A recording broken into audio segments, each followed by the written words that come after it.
안녕하세요. 안녕하세요. 일단 자기소개 다시 시작하겠습니다. 네, 저는 전자전기공학부에 다니는 1사학번 소준영이라고 합니다. 예. 저는 전자전기공학부 다니는 1사학번 김성훈이라고 합니다. 전자전기공학부 다니는 1사학번 박민영입니다. 전자전기공학부 다니는 1사학번 이재승입니다. 저는 교육학과 2사학번 염승손입니다. 여러분 여기 와서 감사합니다. 네. 자, 그럼 토론을 한번 시작해 보겠습니다. 네. 일단 지금 주제가 처음에 교수님 올려주신 자료에 따르면 4차 산업혁명부터 시작했는데 현 상황에 대해서 어떻게 생각하나요?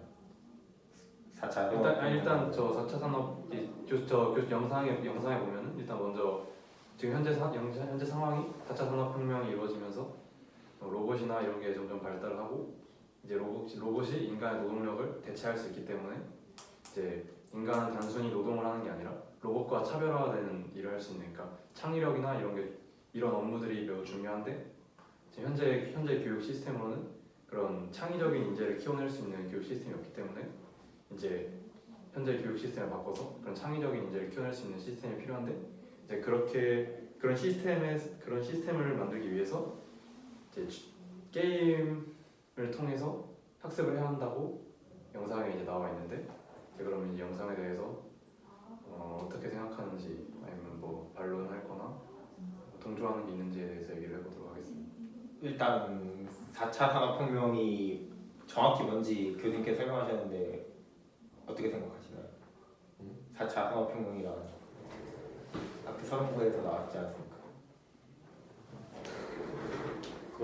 교수님이 얘기하신 거는 크게 두 가지가 생각나는데 하나는 AI의 발전이고 하나는 현실 세계랑 가상 세계가 있었으면 이제 합쳐진 세계 막 AR 이런 쪽으로 그게 발전하는 거 그런 걸 얘기하셨는데 좀 약간 현실과 가상 세계가 합쳐진다는 그 부분에서 이해가 안 되는데 잘 이해하셨는지 그 전까지 여태까지 그냥 현실 세계가 있고 가상 세계는 인터넷이 대두되면서 좀 아예 동떨어진 현실이랑 아예 동떨어져서 구분할 수 있었는데 이제는 그 사물 인터넷이나 이런 걸 통해서 구분하기가 힘들 정도로 밀접해졌다 이런 건데 저 그거 보고 생각난 게 AI가 발달하면 발달할수록 단순 노동직은 사라지잖아요. 그렇지. 근데 그 가상현실 이런 것도 발전을 하게 돼서 그 영화 스티븐 스필버그가 만들었던 거 이거 지금 제일 가장 최근에 나온 거 그게 딱 나중에 미래 사회를 좀 적절히 반영했다고 보는데 사람들이 이제 다 할 일을 잃어서 집에서 가상현실 게임만 하고 있고 실질적 소득을 창출하지 않아도 다 먹고 살 수 있으니까 그런 식으로 좀 어떻게 보면 현실 그 가상 거기서 비치는 가상 현실보다는 현실이 좀 암울한 현실이 되는 거긴 한데 그런 식으로도 흘러갈 수 있다고 생각합니다. 근데 제가 거기서 의문점이 있는 게 생각해보면 AI가 들어와서 노동력이 감소했다고 일자리가 줄었다고 생각하는데 사람들이 주로 이렇게 생각하는데 AI 때문에 새로운 일자리가 생겨나는 경우도 많지 않습니까? 그래서 단순 노동직이 감소한다고.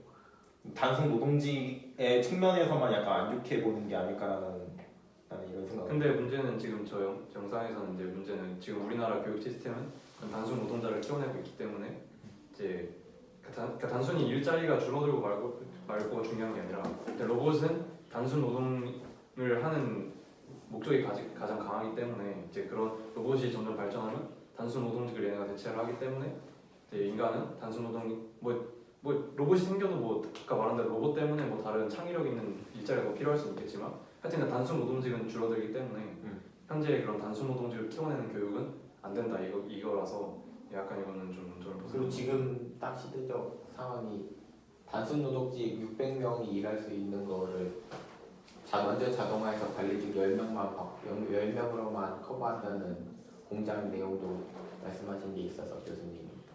네, 교수님 전체적인 일자리 수는 줄어드는. 네, 교수님께서는 약간 단순 노동직은 로봇이 주하고 인간은 창의적 노동을 주로 이렇게 할 거라고 했는데 최근에 본 뉴스에 따르면 경매에서 로봇이 추상화를 그리는 게 경매로 팔렸거든요. 그러니까 이 로봇이 무조건 단순 노동만 하는 게 아니라 약간 미술 작업 이런 것도 인간의 영역도 뛰어들고 있는데 거기에 대해서 어떻게 생각하세요? 그래서 교수님이 그 영상에서 말씀하신 게 로봇이 단순 노동도 하고 뭐 창의적인 노동도 할 수 있는데 우리는 현 사회에서는 로봇을 그냥 단순 노동으로만 사용하자고 말씀하셨거든요. 전제를 이미 일단 그렇게 깔고 전제를 로봇은 단순 노동으로만 사용하자 하고 창의적인 활동은 인간이 하자라고 이미 영상에서 언급하셨어요. 일단 그 전제로 깔고 이제 그렇게 영상을 하는 잘 보지 않으셨군요. 잘 봤는데 기억이 안 났어요. 하여튼 그러면 로봇이 노동 단순 노동하는 거 치고 일단 그러면 교수님이 말한 대로 그럼 현재 교육 방식은 과연 단순히 그런 단순 노동자만 키워내는 교육인가 창의력인 인재를 키워내지 못하는 시스템인가 이거에 대해서 일단 먼저 얘기를 해봐야 될 것 같아요. 그럼 이재승 군은 어떻게 생각하시나요? 현재 많이 바꾸려고 노력하고 있지만 아직 그래도 초등학교 때부터 획일화된 교육이 진행되고 있으니까 항상 뭐 문제집만 붙들고 살고 그 공교육과 사교육이 모두 그런 식으로 흘러가니까 당연히 창의적인 활동 그럼 본인이 생각해요 창의적인 교육 같은 게 좀 그런 이미지가 어떤 뭐 다른 나라의 교육이라든가 이런 거 예시가 좀 있다면 내시로는 대표적으로 독일이나 이런 데가 더 유럽 쪽을 많이 비교하잖아요. 어떻게 교육을 하길래 그냥 우리 얘기하는 게 기본적으로 우리는 선생님의 역할, 선생님이 모든 걸 알려주고 선생님한테 모든 걸 배운다는 그런 게 있는데 선생님은 그냥 아이들을 통제하는 역할만 하고 배우는 거는 다 아이들이 직접 궁금하면 도서관 가가지고 이렇게 자기주도적으로 할 수 있게 해서 많이 비교되는 거 EBS 영상에서 본 적이 있거든요. 반도체 공학 교수님이 스웨덴에서 그렇다고 말씀하신 거 아닌가요? EBS에서 봤습니다. 근데 그거 자체도 어떻게 보면 창의성을 기른다고 하기보다는 자기의 능력을 자기 주도로 개발하는 거지 창의성이랑은 좀 별개의 약간 자기주도적인 개념이라고 생각하거든요. 그러면 창의성도 약간 기본적인 학습이 되어야지 창의성이 나오지 않을까요? 약간 옛날에 갑자기 스티븐 잡스 말이 생각나는데 스티븐 잡스가 창의성이랑 무에서 유를 창조하는 게 아니라 기존에 있는 걸 가지고 조합해서 만드는 거라고 하지 않나요? 그 아이디어를 끌어올리는 건데 이런 획일화된 교육 방식에서는 그 아이디어를 끌어올리는 거 조차 안 그것도 다 된다. 힘들다는 그런 생각을 그런 거죠. 가지고 왜냐면 생각의 방향이 정해져 있으니까 어떻게 보면 한 곳으로 정해져 있으니까 다양한 사고 방식을 하려면 뭐 다른 시스템을 어떤 걸 사용하든 도입을 해가지고 해야 된다는 말인 것 같은데. 일단 제가 봤을 때는 제가 생각하기에는 창의적인 교육이나 창의적인 수업하면 뭐 자기주도적인 것도 뭐 좋지만 일단 기본적으로 제가 봤을 때는 토론 수업이나 약간 아니면은 뭐 탐구 이런 게 좀 많이 떠오르는데 그 토론이나 탐구 같은 게 창의력을 많이 기화시켜주는 이유는 단순히 학습하고 이런 게 중요한 게 아니라 이제 어떤 정해진 답이 없고 그거에 대해서 나 혼자뿐만 아니라 다른 사람들의 의견을 계속 교환하면서 내 생각뿐만 아니라 남들의 생각도 듣고 그리고 생각의 폭이 점점 넓어지기 때문에 창의적인 생각을 할 수 있는 인재를 만드는 거라고 생각합니다. 근데 지금 한국은 그게 안 되는 것도 있긴 한데 현재 한국은 이제 그런 교육이 거의 없으니까 대안학교 이런 게 아니고서는 그런 교육이 잘 안 되고 있어서 교수님은 아마 이제 창의적인 인재를 키워내지 못하는 시스템이라고 말씀하신 것 같은데 사회적인 그런 시스템 수능이라는 게 더 약간 사람들을 더 그렇게 창의적으로 못하게 만든 게 있잖아. 수능이라는 걸 못 보면 약간 인생이 망한다는 그런 인식이 너무 강하게 애들한테 잡혀 있어서 약간 창의성을 위해서 막 다른 거 하고 싶은 애들도 그냥 수능을 위해서 다 접고 그냥 수학과학 이런 데 몰입하니까 약간 그것도 어떻게 보면 교육 방식 문제라고 보는데 지금 현대 사회가 주입식 교육이다 보니까 오히려 과학면으로 생각할 수 없는 거죠. 그러니까 공부만 잘해야 된다는 그런 압박감도 있고. 그럼 반대로 생각하면 창의적인 교육을 하면 그러니까 완전히 이렇게 주입식 교육 말고 창의적인 교육을 통하면 약간 사회가 발전할 수 있다고 생각하시는 거예요?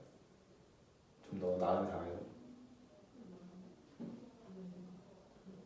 어떻게 생각하시나요, 박민영님? 저는 이거 말고 좀 계속 말하고 싶은 게 있었는데 자꾸 말해서 얘기를 못하고 있었는데 네. 전 다른 방향으로 보고 공교육이 탄력적이지가 못하잖아요. 바꾸려면은 다른 사람들 반발도 심하고 막 여러 가지 수정하기도 힘들고 그래서 크게 바꾸기가 힘든데 사회가 너무 발전해서 배워야 하는 양이 너무 많고 지금 대학교 와서 배우는 것도 거의 역사를 배우는 거니까 실질적으로 취직을 했을 때나 이럴 때 사용하기가 힘들잖아요.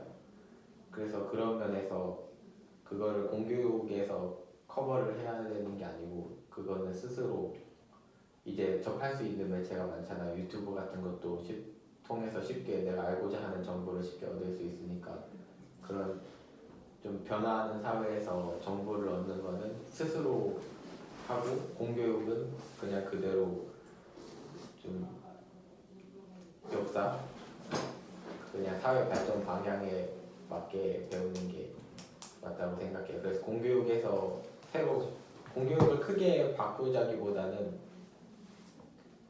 그냥 거기서 스스로 새로운 정보를 자기가 얻고 싶을 때 그 얻는 방법을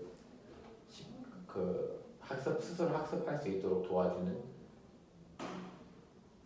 그런 방향으로 그런 시스템으로 사회가 나가야 된다고 자기 생각하는. 그러니까 공교육이 지금에서 크게 바뀌지 않고 바뀌어도 되지만 크게 바뀔 필요는 없고 거기서 학생들이 스스로 자기가 원하는 과목을 쉽게 접할 수 있도록 도와주는 역할.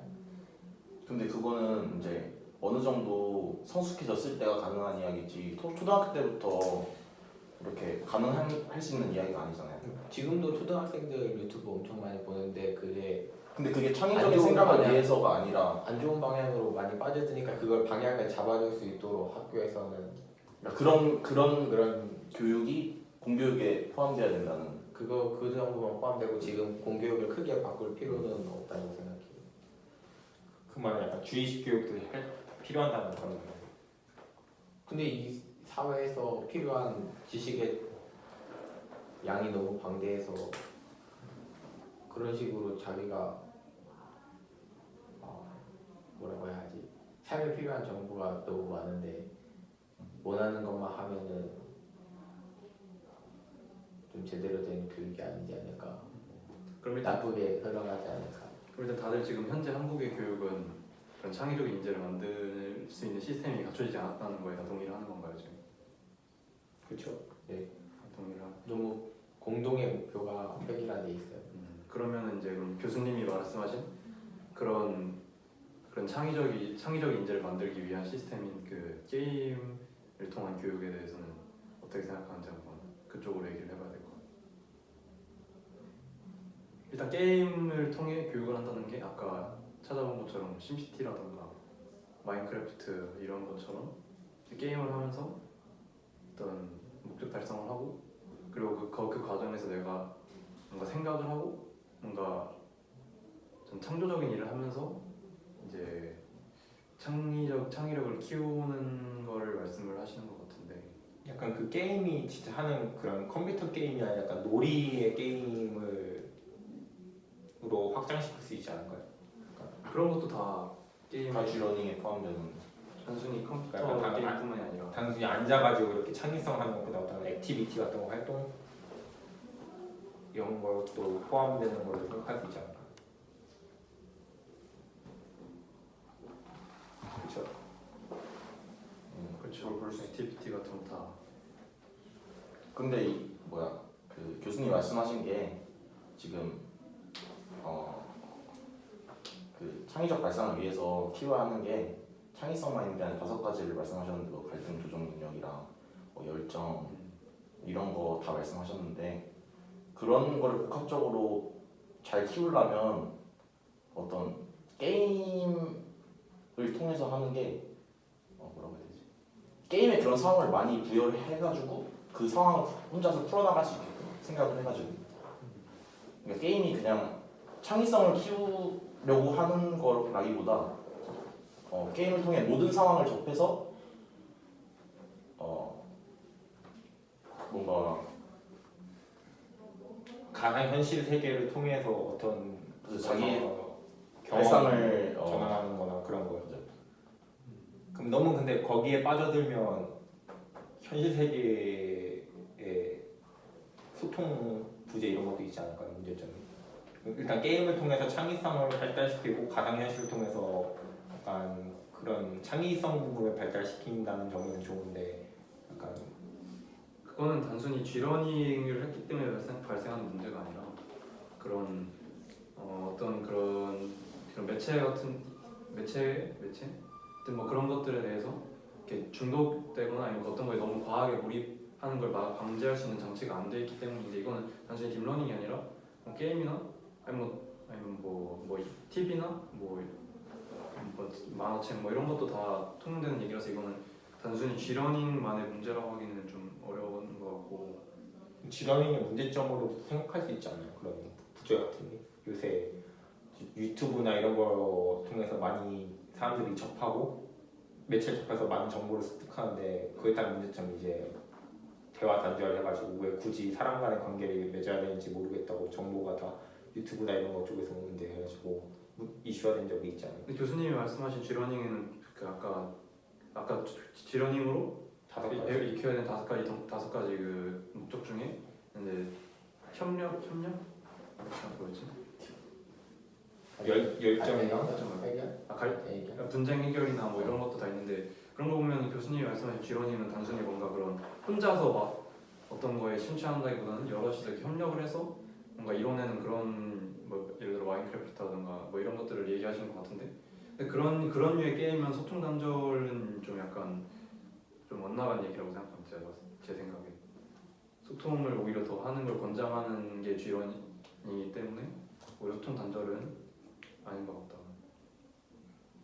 정말 약간 면대면으로 사람 간 보는 그 소통을 말하는 거라 그건 약간 좀 면대하는 사람. 네, 사람 간 얼굴 보면서 하는 게 아니라 다 막 화상 통화나 이렇게 하는 거 약간 부정적으로 보는 시각이 많아서 면대면은 이미 한국에서 아까 말했던 대로 그런 창의적 인재를 키우는 게 아니라 그런 노동력을 키우기 위한 교육에서 이미 충분히 면대면은 제가 봤을 때 많이 하고 있다고 생각해요. 왜냐면 초등학교도 요즘은 뭐 계속 뭐 방과후 활동이나 뭐 이런 것 때문에 계속 학생들 같이 뭐 동아리나 이런 게 많이 활성화가 돼 있고 뭐 중학교도 그렇고 뭐 심지어 고등학교는 뭐 다 해봤겠지만 뭐 야자나 뭐 이런 거 하게 되면은 사람을 많이 만나. 한국 교육은 학생한테 시간이 별로 없고 학생이 자기 시간이 별로 없고 학교에 있거나 아니면 학원에 있거나 하여튼 다른 친구들 함께 있는 시간이 많기 때문에 제가 봤을 때 그거는 G러닝이 아무리 몰입한다고 해서 현실에서 사람을 면대면을 만나는 시간을 크게 저하하지 않을 거라고 생각합니다. 그러면 우리 한번 G러닝의 5가지 덕목에 대해서 한번 적어온 거 지금 있지 않나? 그거 한번 봐볼까요? 이거에 대해서 한번 토론해보는 시간을 가져보도록 하겠습니다. 적어야 돼.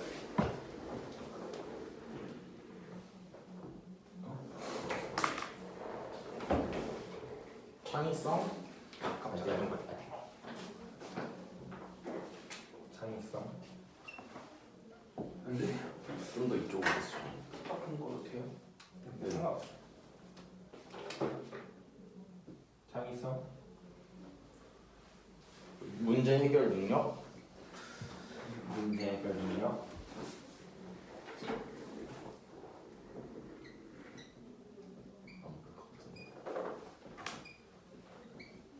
또 뭐 있지? 리더십, 리더십,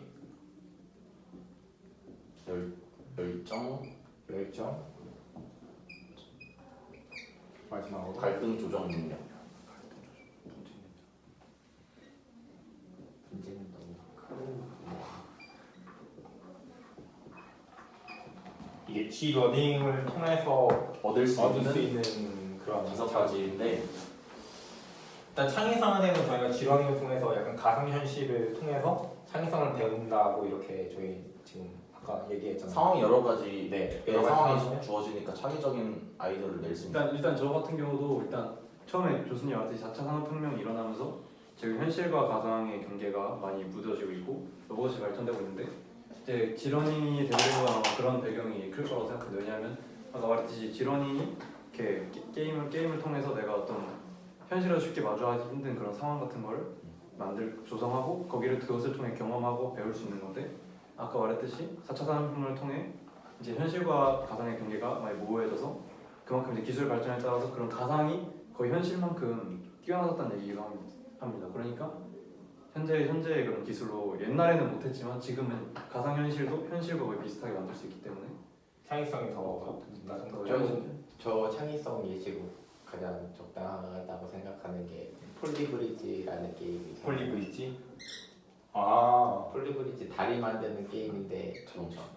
자동차 다리를 만들어서 자동차가 지나갈 수 있도록 설계하는 게임인데 여러 가지 하중 같은 것도 고려돼서 생각할 게 많지만 진짜 창의적인 사람들은 자동차를 위에서 떨어뜨려 갖고 날려보낸다든지 맞아. 갑자기 자동차가 가다가 날아간다든지 이상한 거중기 같은 거 지뢰 같은 거 포크레인 같은 거 만들어서 넘긴다든지 이런 식으로 전혀 다른 사람은 생각지도 못할 방법으로 이 게임에 좀 신기한 게 또 실제 약간 중력이나 약간 유압 같은 것을 고려해가지고 하기 때문에 약간 더 창의성에 더 도움이 되는 것 같습니다. 문제 해결 능력으로 지렁이 통해 문제 해결 능력이 갖춰진다고 생각합니다. 또 폴리브리지랑 연계할 수 있는 얘기라고 생각합니다.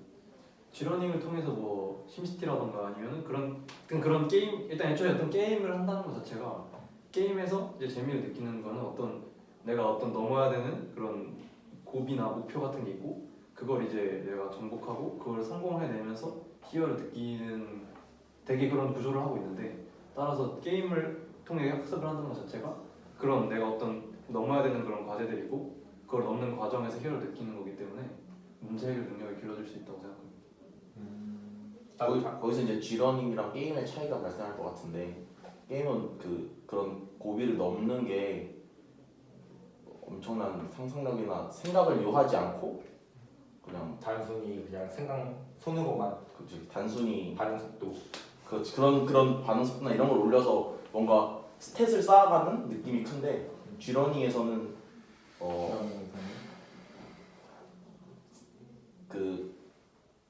넘어야 될 산이 종류가 많아가지고 좀 다양한 방면에서 다양한 방면에서 생각해야 된다고 이렇게 하면 될까요?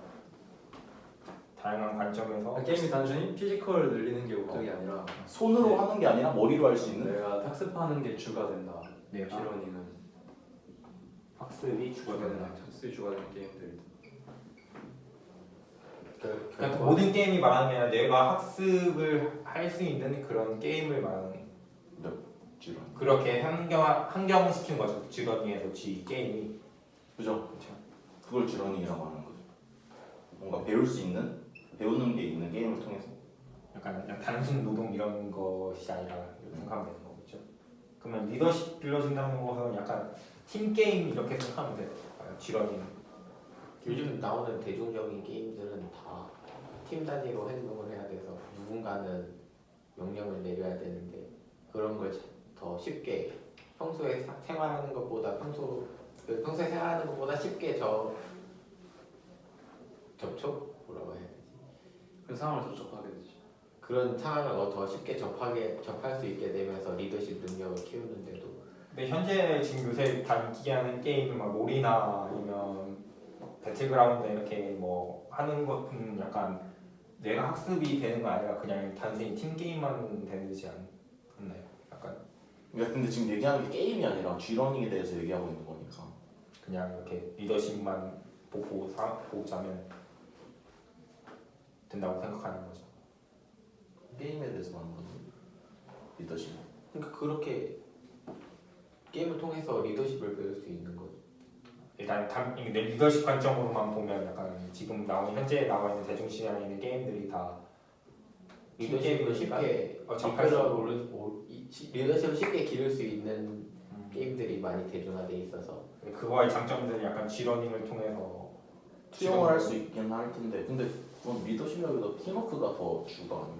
팀워크도 있지만 리더십이 또 하여튼 어떤 팀 단위로 하는 팀 행동을 단위로 계속 하게 되면은 움직이려면은 누군가가 언젠가 나도 리더를 해야 되는 아, 상황이 네. 있을 사공이 많으면 산으로 가겠지만 사공이 적으면 되니까 위기로 네. 그 게임의 방식을 이제 G러닝에 투영을 시키면 좋은 방향으로 또 작용할 수 있으니까. 약간 교수님께서 그런 관점으로 리더십을 보시는 것 팀 단위로 경쟁을 유도하면 자연스럽게 리더십이 그렇지. 필요한 사람이 생기게 되니까 열정은 약간 다들 뭔가 알 거라 생각하는데 약간 목표 의식을 달성하는 그 과정에서 열정을 느낄 수 있지 않을까 라고 저는 생각하는데 어떻게 생각하시나요? 열정은 애초에 지런이가 좀 게임의 주니까 사실 게임이라는 거는 일단 사실 제일 중요한 건 재미가 있어야 됩니다. 재미가 즐기려고 하는 거기 때문에 근데 지런이 같은 거 게임에다가 학습 요소를 부여한 거고 하여튼 근데 지런이도 결국 그래서 게임이기 때문에 결국 재미가 있어야 되고 그럼 재미가 있는 어떤 행동을 하기 때문에 당연히 열정도 생길 수밖에 없다고 생각합니다. 게임을 기반으로 하니까 당연히 열정은 뒤따라온다는 그런. 어차피 그러니까 지렁이가 그 학습이 주가 되니까 약간 어떤 걸 학습해야 된다는 목표가 있기 때문에 근데 목표가 있는데 목표가 있으면 보통 다 열정이 다 생기잖아요. 어떤 목적의식 갖고 하기 때문에 열정을 기본적으로 베이스로 다 갖고 있잖아요. 꼭 그렇다고는 볼 수 없다고 생각합니다. 수능 공부하실 때 열정이 가득했나요? 그러니까 그냥 단순히 목적에 대해서 그냥 내가 목적을 해서 성취하려고 노력을 하는 것 자체로는 열정이 물론 생길 수 있는 사람도 있겠지만 그 과정이 너무 재미가 없거나 아니면 억지로 하면 열정이 안 생길 수도 있는데 아까 말했듯이 G러닝은 결국 게임 기반이고 게임 같은 목적은 사용자가 재밌어야 되기 때문에 결국 그러면 어떤 목적이 있고 그리고 그 과정이 재밌기 때문에 열정이 생길 수밖에 없다고 생각합니다. 나한테 이 정도로 약간 정리가 된 것 같고 열정은 갈등 조정 능력은 약간 리더십 팀워크로 약간 한다는 거에 약간 묶여 있잖아요. 약간 분류를 같이 하자면 그러니까 솔직히 그 팀 리더십이 존재한다는 건 약간 팀을 구려가지고 한다는 의미인데 팀 내에서 서로 의견이 다를 수도 있으니까 이걸 조정하면서 약간 지런이 거의 비슷한 느낌이라고 저도 그 생각합니다. 5번이 그냥 1, 2, 3번 다 묶어놓은 느낌? 뭔가 복합적으로 1, 2, 3이 작용해야지 5번이 비로소 이제 발휘할 수 있는 5번을 발휘할 수 있는 느낌이 듭니다. 약간 복합적인 총괄 정리하는 시기로 5번이 되었다고 이렇게 저는 생각합니다. 그렇게 생각합니다. 또 여기에 또 지러닝을 통해 할 수 있는 게 더 있다고 생각하는 사람이 있나요? 이런 능력만. 일단 전반적으로 아까 사람이 그래서 그냥 단순히 서류로 배우는 게 아니라 그 학습해서 배우는 그걸 뭐라 그랬지? 안목지. 서류가 청식지, 안 먹지. 안묵지 맞아. 하여튼 안묵지는 내가 어떤 경험을 하고 그래서 책이나 보면서 배우는 게 아니라 내가 진짜 경험을 해서 배우고 그렇기 때문에 인공지능이 쉽게 학습할 수 없는 건데 하여튼 아까 이 책까지 계속 얘기했듯이 G러닝은 어떤 내가 현실에서 실제로 접하기 힘든 그런 상황 같은 거를 쉽게 접할 수 있게 해주고 거기서 현실에서 못하는 그런 경험 같은 거를 G러닝을 통해 대체해서 경험할 수 있기 때문에 그런 결국 G러닝은 그런 경험이기 때문에 거기서 아까 안목지. 안묵지를 얻을 수 있고 그렇기 때문에 이 G러닝을 통해서 창의력을 기를 수 있다고 생각합니다. 좀 창의성에 들어가는 거 아닌가요? 그러니까 결국에는 그래서 그런 인공지능이 계속 사실 진짜 지금 제일 큰 주제인 인공지능이 대두되는 시점에서 단순 노동이 아니라 인공지능을 대체할 수 있는 일을 하는 인재를 키우기 위해서 G러닝이 필요한 이유가 그렇게 G러닝을 통해서 왜 이렇게 까먹냐? 안 먹지. 안묵지를 얻을 수 있기 때문에 G러닝을 하는 거라고 생각합니다. 또 지러닝 통해 저 말하는 건 5가지 또 얻을 수 있는 게 있다고 생각하나요? 추가하고 싶은 거 있나요? 혹시 지러닝 통해 이런 거 말고 또 더 배울 수 있다. 교수님이 얘기하신 말고 이런 것도 더 배울 수 있을 것 같다. 생각나는 건데. 아니면은 그러면 G러닝 교수님은 이제 창의력을 키우는 수단으로 G러닝을 말씀하셨는데 일단 G러닝이 창의력을 키워준다는 거는 다 동의를 하는 것 같은데 그러면은 창의력을 키울 수 있는 수단이 G러닝밖에 없나? 그리고 아니면은 현재 우리나라 교육에 G러닝을 도입하는 게 현실적인지 진짜 쓸모가 있을 것인지에 대해서 얘기를 해보면 좋을 것 같습니다. 일단 그럼 G러닝 말고 다른 방법으로 창의력을 키울 수 있는 방법은 없을까요? 일단 제 생각엔 지렁이 약간 창의성을 키우는 한 가지 도구일 뿐이지. 다른 배우는 방식이지 다른 방법으로는. 근데 그게 가장 효율적인 방법이니까 G러닝에 대해서 설명하신 것 같은데 다른 뭐 학교에서 활동하는 부활동이라던가 이런 그냥 앉아서 하는 게 아닌 직접 활동하는 그런 활동들은 다 창의적 능력을 키우고 상황만 만들어준다면 모든 게 되지만 그 지런이 가장 효율적인 방법이라고 생각합니다. 저도 거기 동감하는 게 TV 보면은 유아들 데리고 테마파크 같은 데 데려가잖아요.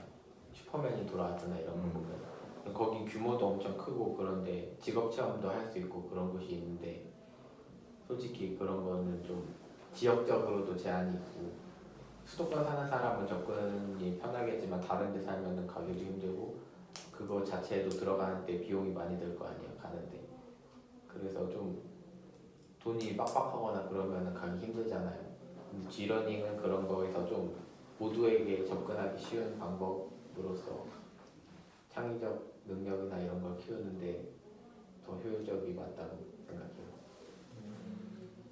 이건 어쨌든 현재 한국 교육이 지금 그런데 좀 획일화된 교육이 없지 않아 있는데, 근데 지금 제 생각에는 지금 계속 학생 수가 줄어드는 추세고, 사실 옛날에 비하면 엄청 많이 줄어들고 있기 때문에 옛날에는 학생이 워낙 많아서 학생 하나하나에게 그런 특별한 교육을 하거나 아니면 단체로 뭔가 교육을 하기가 어려운 면이 없지 않아 있었는데, 지금은 학급의 학생 수도 매우 적고 좀 하여튼 그런 여건이 지금 되게 잘 조성돼 있기 때문에 제가 봤을 때 이렇게 계속 학생 수가 줄어들면은 단순히 학교에서도 이런 G러닝을 도입하기가 좋을 거라 생각합니다. 단순히 컴퓨터로 게임을 하는 게 아니라 아까 얘기했듯이 현실에서도 뭐 어떤 목표를 놓고 그거에 대해서 뭐 액티비티 활동을 한다던가 이런 것, 초등학교나 이런 거에서도 이제 학생 수가 적기 때문에 초등학교에서도 이런 그런 컴퓨터를 사용하는 게 아닌 액티비티를 이용해서도 G러닝을 도입하면 효과가 좋을 것 같습니다.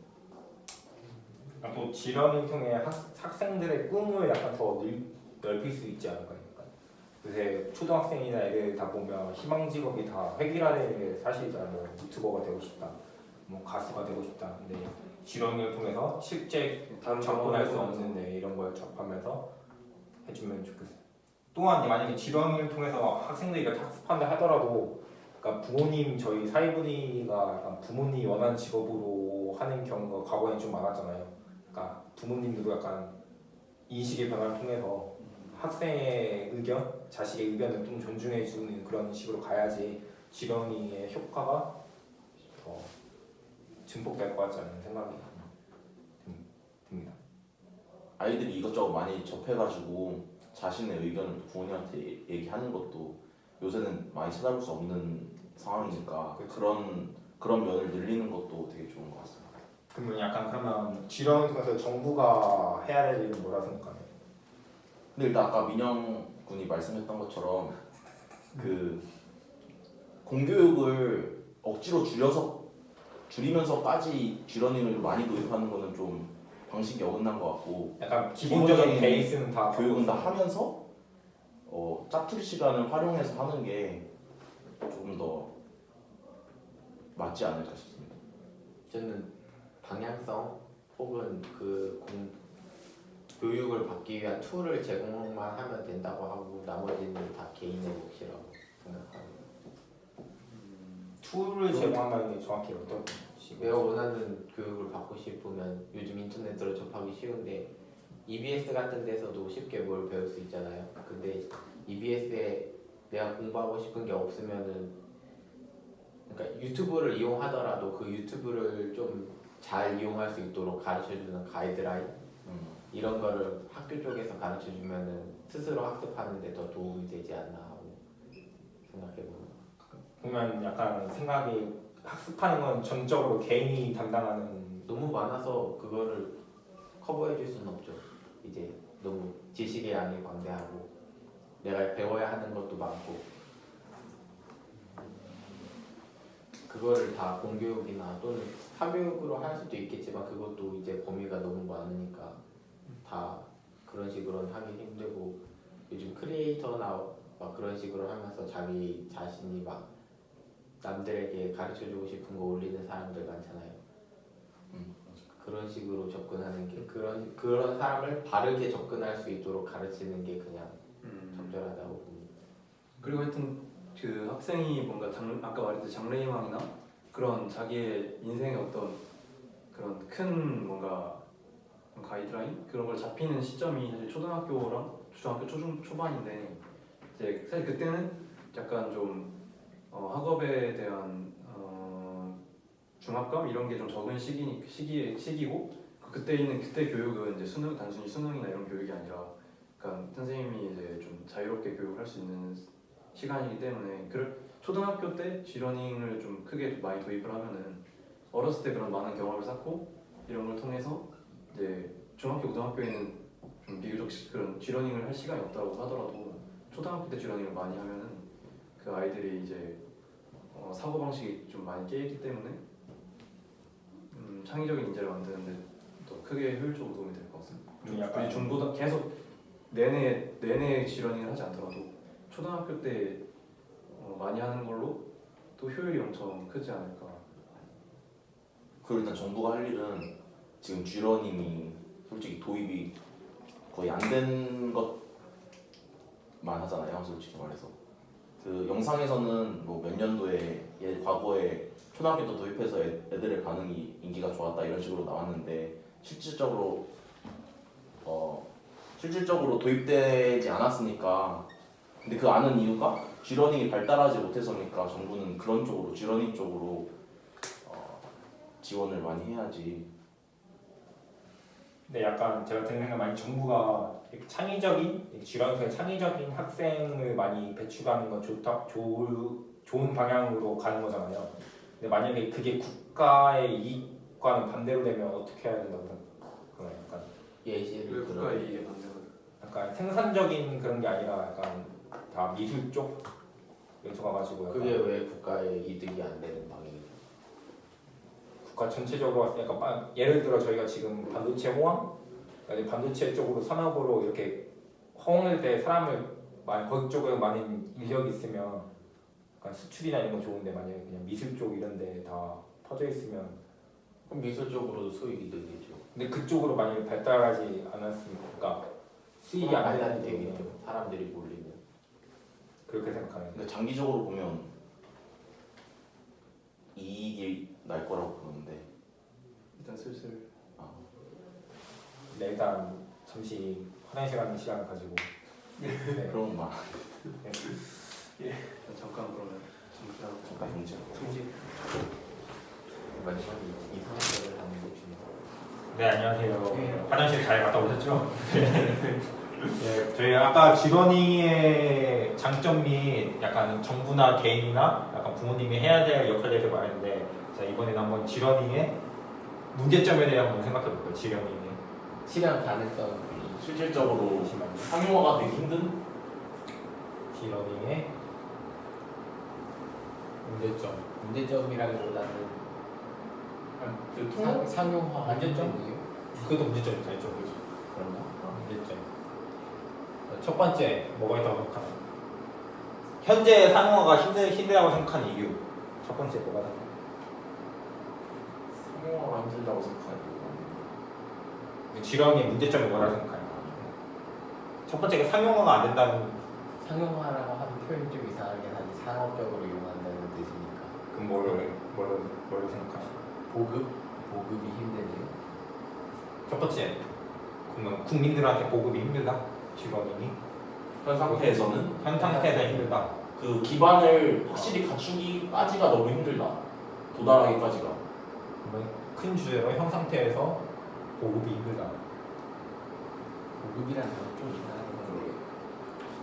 제공? 그건 아닌 것 같아. 그러니까 제공이나 보급이나 왜 힘들다고 생각하시나요? 일단은 게임 기반이기도 하니까 지금 한국 현실의 게임 규제에 대해서 엄청 빡빡한 편이기도 하고 해서 현재 빡빡한 편인가요, 규제가? 어떤 면에 빡빡한 편인가요? 예를 들면은 이거는 좀 엇나갈 수도 있지만 청소년들에 대해서 게임 사용 시간을 규제하는 셧다운제 같은 거 그런 것도 있죠. 아, 그냥 단순 게임에 대한 그럼 약간 그 게임 셧다운제 10시 이후에 늘려가지고 약간 러닝을 더 할 수 있게 만들어야 된다. 그런 의미로. 이제 그런 의미라기보다 하여튼 그냥 게임 자체에 대한 전반적인 인식이 안 좋다. 기성세대나 어른들의 인식이 안 좋다 보니까 규제가 다른 데보다 심한 게 사실이죠. 인식에 따른 규제가 심해지는 거라고 생각하는 거예요. 아니, 규제가 심해서 보급이 힘들다라는 건 다들 동의하시죠? 그렇죠? 규제가 심하다.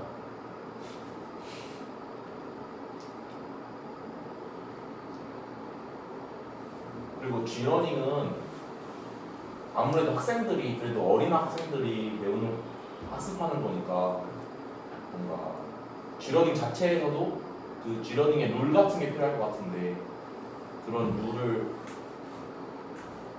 체계화된 정할 수가 없죠. 왜냐면 뭐 기관이 있는 것도 아니고 어떤 높은 기관이 있으면 그 기관이 규율을 해가지고 그 G러닝의 그 토대를 만들 텐데 그런 형태를 갖추기가 어렵다. 그럼 약간 기반 시설이 안 갖췄다, 기반 인프라가 안 갖췄다 하는 거. 그것보다는 일단 G러닝 자체를 하려면은 일단 G러닝을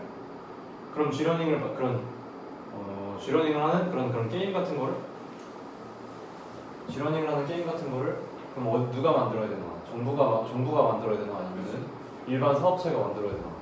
일단 이것부터 생각을 해봐야 될 것 같습니다. 정부가 만들어야 된다고 생각하나요? 아니면 사업체가 만들어야 되나요? 사업은 약간 사업체는 약간 이익을 위한 거니까 그치. 정부 규제 아래 사업체가 하는 게 낫지 않나요?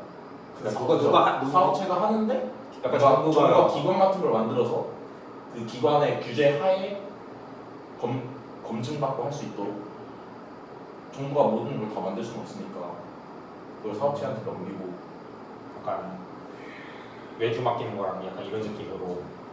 그럼 현산대 보급이 힘든 이유가 첫 번째 약간 규제가 심한 것도 있고 주체가 지런이 보급하는 주체가 누군지 모르겠어요. 일단 하여튼 그런데 그럼 일단 우리가 얘기한 대로 그러면 정부 규제 하에 사업체와 협력을 해서 제작을 한다고 치면은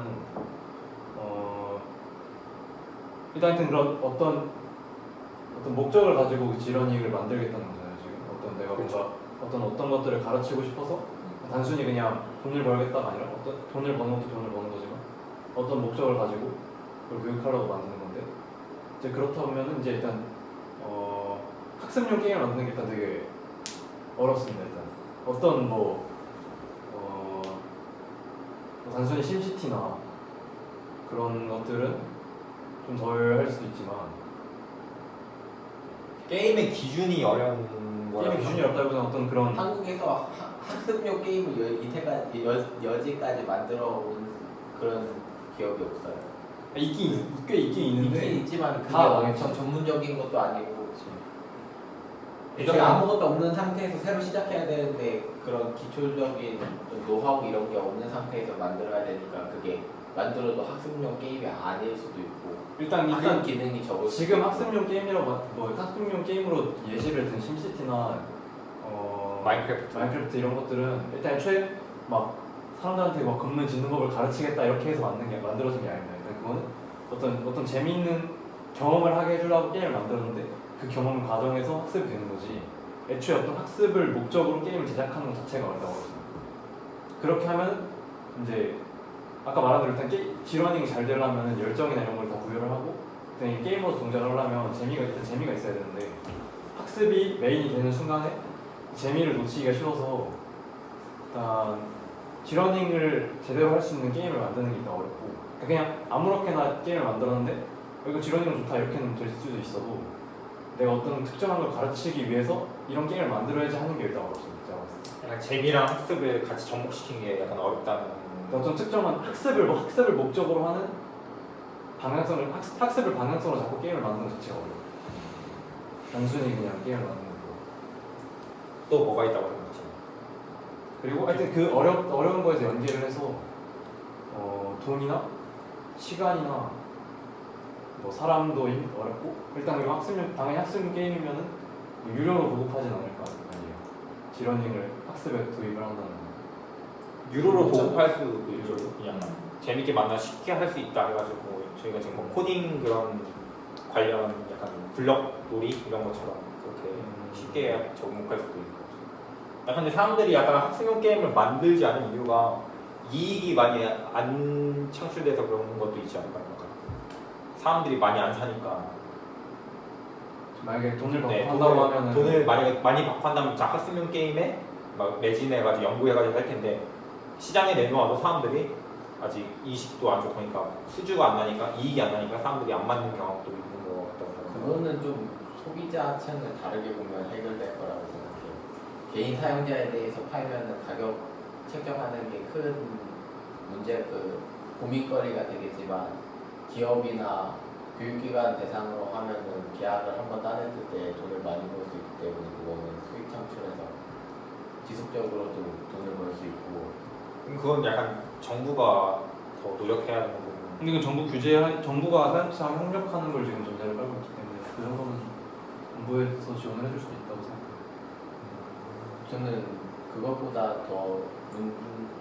좀 더 문제라고 생각하는 게 만드는 주체가 기관 아니면은 사업체가 돼야 되는데 사업체에서 보통 게임 회사 같은 경우에는 계속 그냥 투자를 하다가 출시를 한 이후에 한 번에 돈을 버는 거잖아요.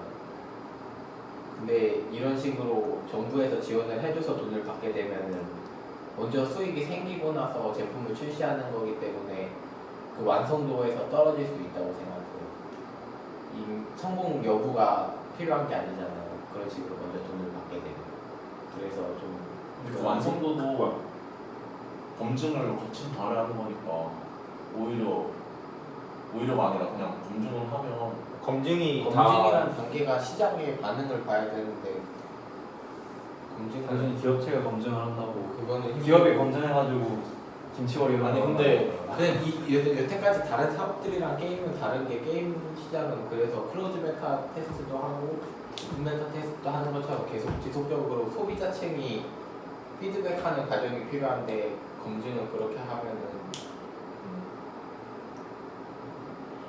저는 그래서 그냥 보급이 힘든 이유가 정부가 지원 시 보급이 힘들다고 생각하는 뭔가 약간 이쪽 분류가 아닌 것 같아서 보급이 힘든 이유가 게임을 만들기 힘든 이유, 완성도 있는 게임을 만들기 힘든 이유고 좀 자발적으로 만드는 것보다는 외주에 의해서 만들게 되면 퀄리티가 좋지 못할 것 같다. 근데 외주끼리 경쟁 같은 걸 붙이면 뭐 해결할 수 오히려 있는 더 문제가 해결할 수 있는 거 아니에요?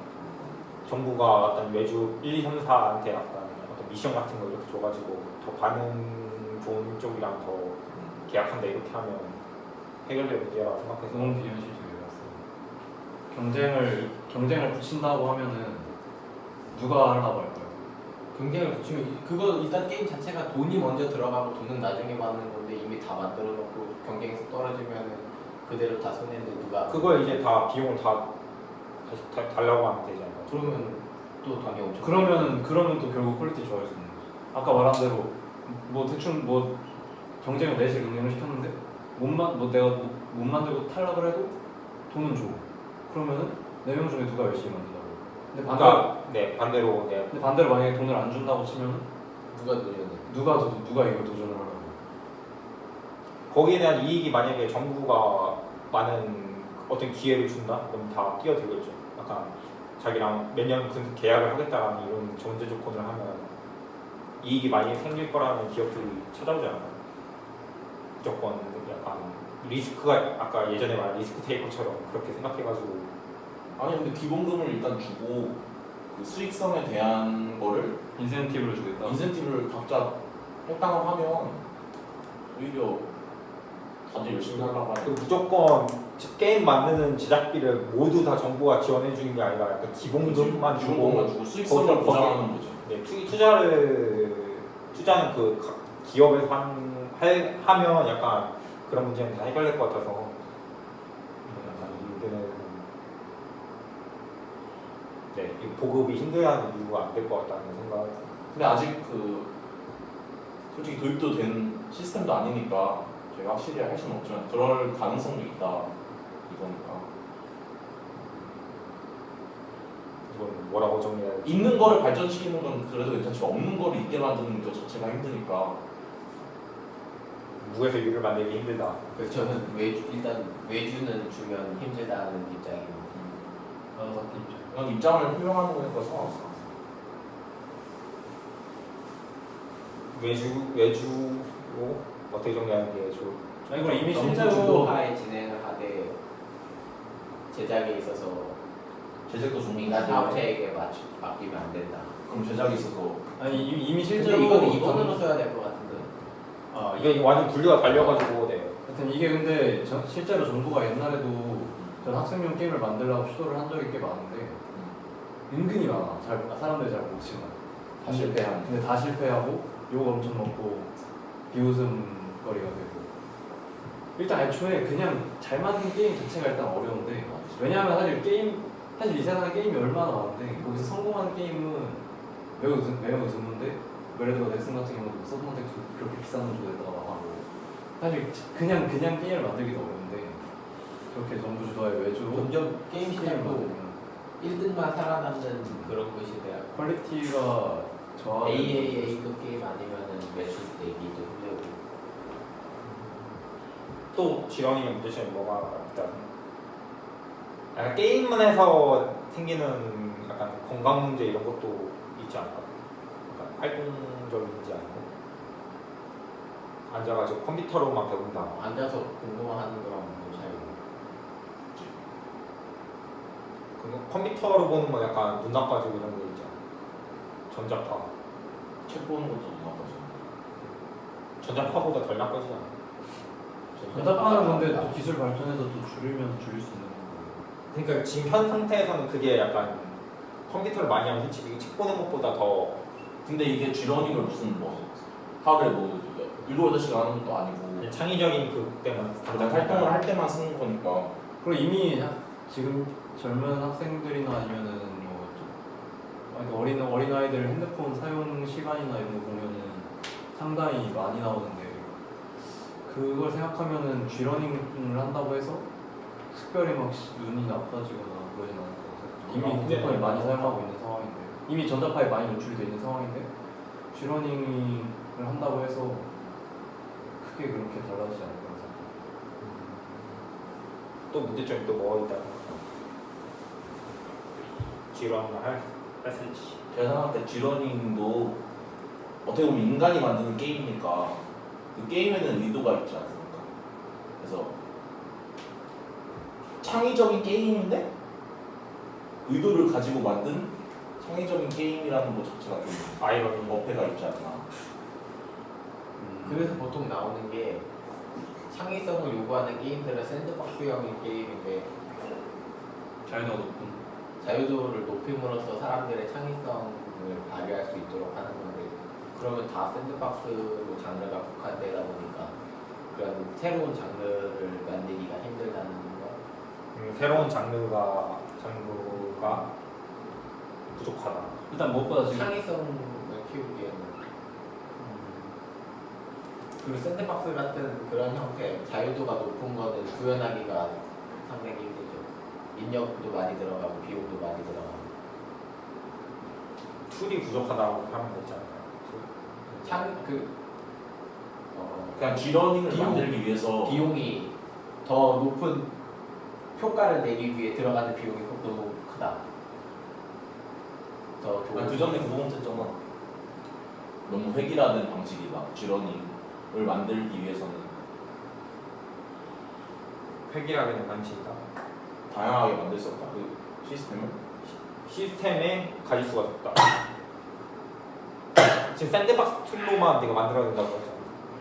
꼭 그건 아니지. 근데 그게 전 하나의 예시일 뿐이고. 그러니까 예시로 보니까 약간 창의성 키우기에는 그러니까 예시긴 한데 샌드박스 또는 몇 가지로 한정되어 있잖아. 창의성을 키우기 위해서. 그거는 좀 너무 틀에 박힌 생각이라고 생각해요.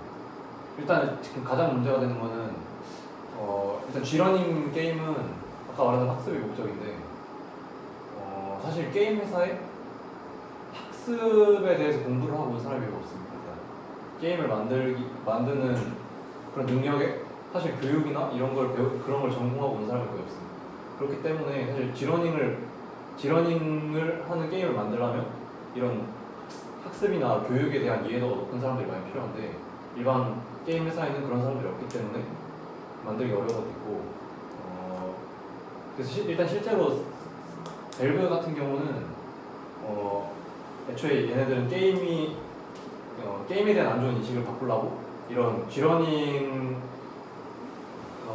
적인 기능이 있는 게임들을 많이 개발을 하는 편인데 하면서 그리고 그런 것들을 뭐 홍보하고 게임에 대한 인식을 높이고 어린 아이들한테 가서 이 게임을 시키면서 창의력 개발을 도와주고 약간 이런 사업을 많이 벌이는 편인데 이런 걸 보면은 단순히 그냥 게임을 잘 만든 회사에 매주를 맡기고 이런 게 중요한 게 아니라 애초에 이런 G러닝을 하는 게임을 만들 수 있는 인력을 또 키우는 게 필요하지 않을까. 그게 약간 보급이 힘든다는 이쪽에 들어가지 않습니까? 인재가 적다. 결합, 융합된 교육을 하는 곳이 없다. 교육받은 사람. 게임과 저한테 G러닝을 만약에 도입을 할 거면 그런 체대들을 새로 만들 필요가 있어요. 새로운 인재가 적다. 그러니까 G러닝 자체가 융합형인데 융합형 인재가 적다. 게임 쪽에는 적다. 게임 개발 학습 교육을 다 할 줄 아는 사람이 많이 필요하니까. 개발 그쪽으로 이제 그러니까 지원이 필요한. 많이 갈 수 있게 해줘야지. 그러니까 애초에 그리고 그런 게임 회사에서 그런 교육이나 학습에 대해 잘 알고 있는 사람을 채용을 할 이유가 사실 별로 없기 때문에 애초에 그러니까 G러닝을 목적으로 하는 뭐 정부의 어떤 사업 부서를 새로 만들던가 아니면 그런 걸 전문적으로 하는 어떤 새로운 사업체가 탄생할 수 있는 그런 시스템이 좀 만들어져야 될 것 같습니다. 왜냐면 일반 게임 회사에서 그런 교육이나 학습에 대해 잘 알고 있는 사람을 채용할 이유가 저는 없어요. 그러면 아까 지금 성훈이가 말한 건 약간 아까 정부가 해야 할 일 중에 하나로 보면 되겠네요. 약간 문제점이기도 하고 문제점을 해결하기 위해 정부가 해야 할 일이가 말하고 있는 그런 시스템이 필요하다. 저는 이거 만들어. 두 가지 큰 틀 두 가지가 또 생각나는 거가 있겠죠. 현 상태에서 보급이 힘들고 정부 주도해가지고 G러닝 보급이 힘들고 이것도 자세히 보면 그냥 보급이 힘든 이유 중에 다 하나로 할 수 있습니다. 큰 틀로 보면 지금 G러닝을 하는 방식의 약간 어떤 게임들이 보급이 힘든다는 게 큰 틀인 것 같습니다. 그 이후로 이제 규제가 심하다고 학습용 게임을 만들기 어렵다, 뭐 융합형 인재가 적다 이렇게 해서 대열되는 것 같습니다.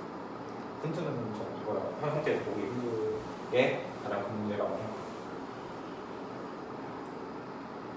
또 생각나는 건가요?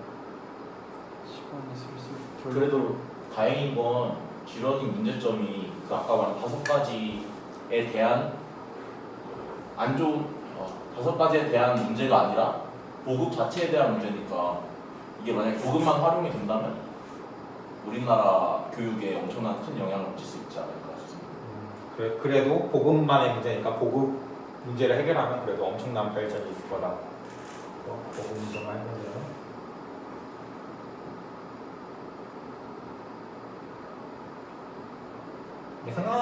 저희가 생각하는 게 있는데 보급 문제 빼고는 다 완벽하다고 다 생각하지 않나요? G러닝 취지 말고 보급 자체가 너무 광범위한 문제.